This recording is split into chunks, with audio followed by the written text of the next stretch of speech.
Pernahkah kita bertanya, kenapa bencana seolah kembali ke tempat yang sama, Sumatera? Pulau yang oleh leluhur kita disebut sebagai Swarna Dwipa atau Pulau Emas. Tanah yang subur, hutan lebat, sungai yang panjang, dan laut yang kaya. Tapi hari ini, yang sering kita dengar justru banjir bandang, tanah longsor, kebakaran hutan, gempa bumi, dan tsunami. Pertanyaannya bukan hanya apa yang terjadi, melainkan apa yang kita lupakan. Nah, di video kali ini, saya tidak sekedar membahas tentang bencana, melainkan membuka sejarah. Karena alam tidak pernah murka tanpa sebab. Ia hanya mengingatkan dengan caranya sendiri. Sejarah Sumatera tidak pernah bisa dipisahkan dari alam. Kerajaan Sriwijaya misalnya, bukan berdiri karena tembok tinggi atau pasukan besar, tapi karena sungai, hutan, dan laut yang dijaga keseimbangan. Sungai Musi, Batanghari, hingga Kampar bukan hanya jalur perdagangan, tapi urat nadi kehidupan. Orang-orang dulu membangun rumah panggung bukan karena estetika, tapi karena mereka paham air akan naik, tanah akan bergerak, dan alam punya siklus. Mereka tidak melawan alam, mereka berunding dengannya, dan selama itu dijaga, bencana tetap ada, tapi tidak berubah menjadi kehancuran massal.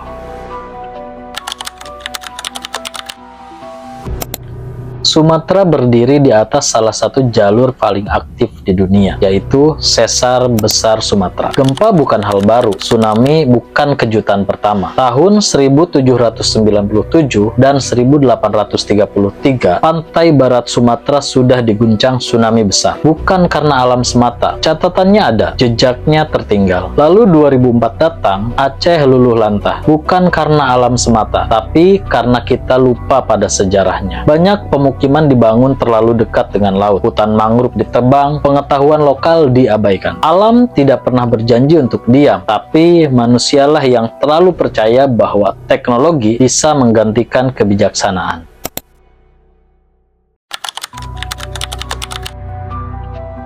Sekarang, mari kita jujur, banjir bandang di Sumatera hari ini tidak selalu soal hujan besar. Hujan itu biasa, yang luar biasa adalah hutan yang hilang. Hutan di Bukit Barisan dulu adalah benteng alami, akar-akar menahan tanah, daun menyerap hujan. Sekarang berganti sawit, berganti tambang, berganti jalan yang membelah gunung. Sejarah mencatat, setiap peradaban yang mengabaikan alamnya sedang menggali kuburnya sendiri. Sumatera tidak berubah menjadi rawan bencana dalam semalam, ia berubah perlahan, seiring keserakahan yang dianggap pembangunan.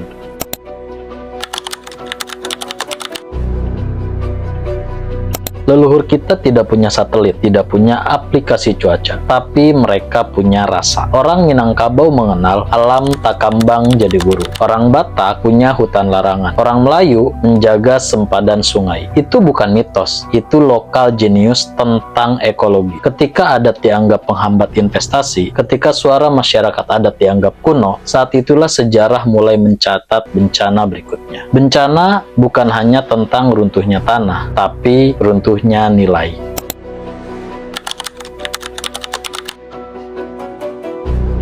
Sumatera tidak sedang marah, ia sedang berbicara lewat banjir, lewat longsor, lewat gempa, dan asap. Sejarah mengajarkan satu hal penting, peradaban besar runtuh bukan karena alamnya ganas, tetapi karena manusianya lupa diri. Jika hari ini kita ingin Indonesia tetap hidup untuk anak cucu kita, maka pembangunan harus berdamai dengan alam, dan sejarah harus kembali diajarkan sebagai peringatan, bukan sekedar hafalan, karena alam tidak pernah lupa. Pertanyaannya, apakah kita mau belajar atau menunggu diingatkan lagi?